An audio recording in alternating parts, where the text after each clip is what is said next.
Assalamualaikum warahmatullahi wabarakatuh. Halo teman-teman semua, kami dari kelompok 2 kali ini akan menjelaskan seputar reportase budaya. Nah, poin-poin yang akan kami jelaskan di video kali ini yakni ada reportase budaya, apa sih definisinya dan tujuannya, terus apa teknik reportase budaya, peralatan apa aja sih yang digunakan dalam proses pelaksanaan reportase budaya tersebut, lalu bagaimana pelaksanaannya di lapangan, serta tantangan apa aja sih yang dilakukan atau yang dihadapi oleh para jurnalis budaya tersebut, serta yang terakhir bagaimana penulisan laporan budaya.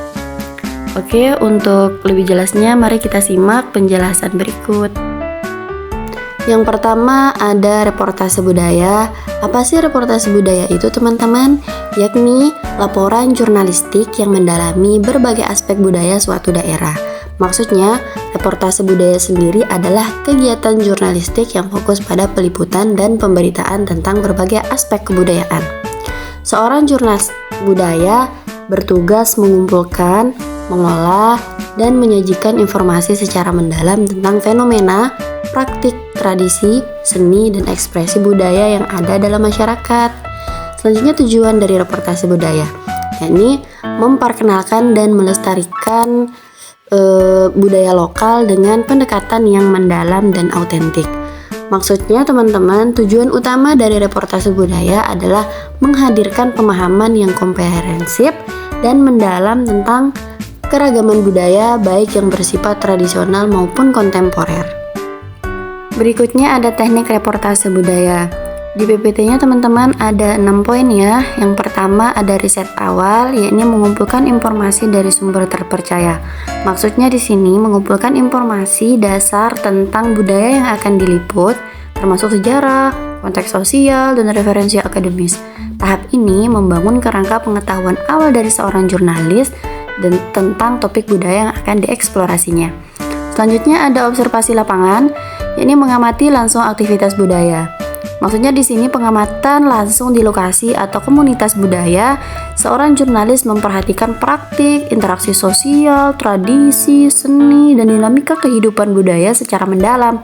Observasi memberikan pemahaman konkret tentang ekspresi budaya yang sesungguhnya. Selanjutnya ada wawancara narasumber, yakni dengan melibatkan pelaku budaya, ahli, dan masyarakat setempat. Melakukan dialog mendalam dengan berbagai pihak seperti seniman, budayawan, tokoh masyarakat, dan pelaku budaya. Wawancara bertujuan menggali perspektif personal, makna, dan interpretasi individu tentang praktik budaya tersebut. Selanjutnya ada pendekatan personal dengan membangun kepercayaan terhadap narasumber. Di sini maksudnya membangun hubungan dan kepercayaan dengan komunitas atau individu yang diteliti. Jurnalis berusaha menciptakan kedekatan yang memungkinkan narasumber berbagi cerita dan pengalaman budaya secara terbuka dan alamiah tanpa ada tekanan.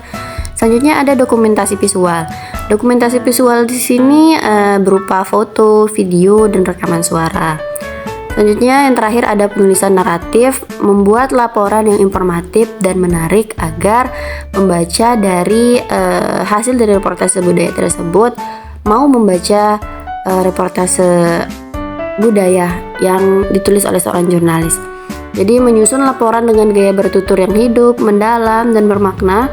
Naratif disusun untuk menghidupkan cerita budaya, menggugah empati, dan memberikan pemahaman mendalam tentang keragaman ekspresi budaya.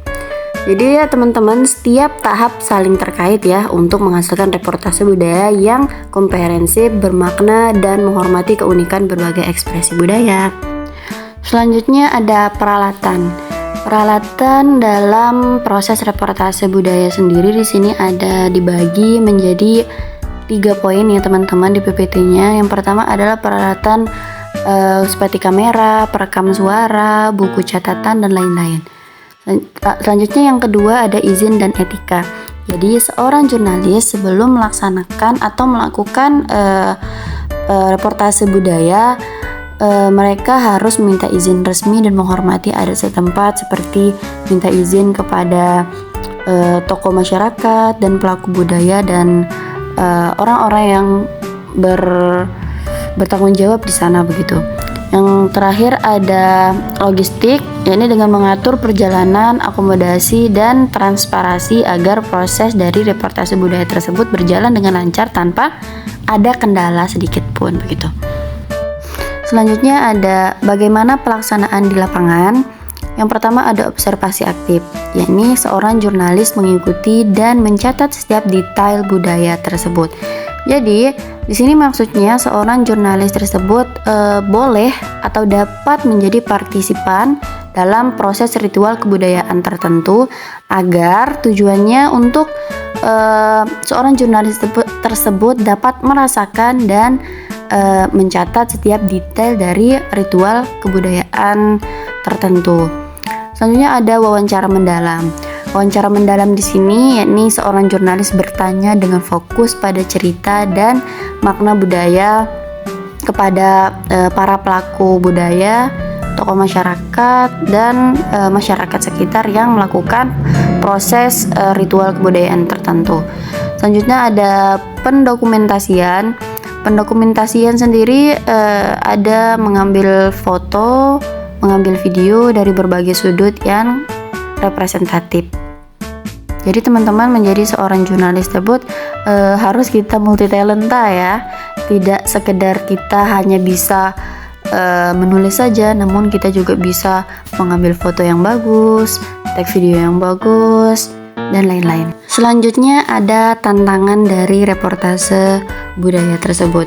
Jadi teman-teman menjadi seorang jurnalis reportase budaya tidak melulu gampang ya teman-teman. Ternyata menjadi seorang jurnalis reportase budaya juga memiliki tantangan dan kendalanya tersendiri.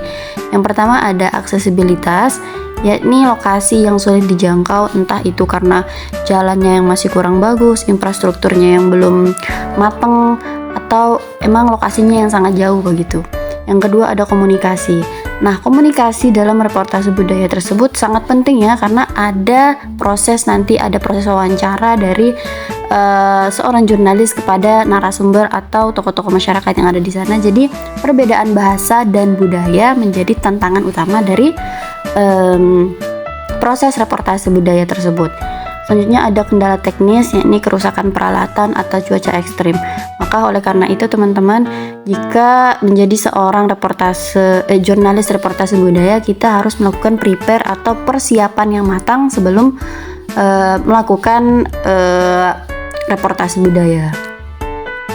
Selanjutnya teman-teman, langkah terakhir yang dilakukan oleh seorang jurnalis reportase budaya yakni dengan melakukan penulisan laporan.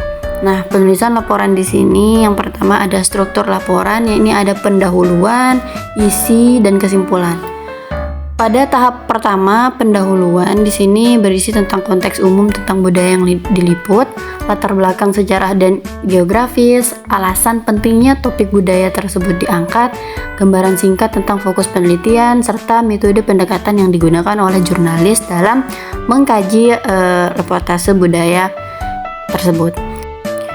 Lalu di bagian isi laporan, di sini jurnalis mendeskripsikan mendalam tentang praktik budaya, profil pelaku atau seniman budaya, analisis makna dan simbolisme budaya, dinamika sosial dan perubahan budaya, tantangan dan perkembangan budaya, perspektif dari berbagai narasumber, interpretasi mendalam tentang fenomena budaya, serta konteks sosial, sejarah, dan ekonomi yang mempengaruhi budaya tersebut.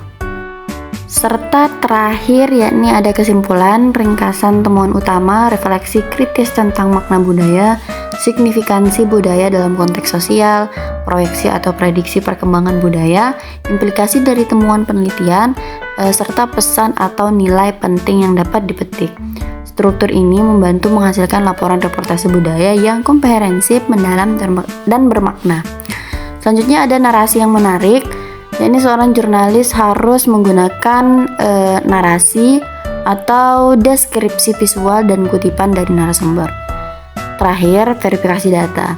Seorang jurnalis harus memastikan informasi yang disajikan tersebut akurat, benar, aktual agar tidak ada miskomunikasi atau misinformasi dari laporan tersebut kepada khalayak yang akan membacanya begitu.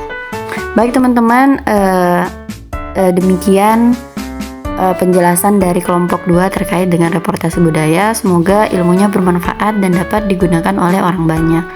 Baik, wassalamualaikum warahmatullahi wabarakatuh.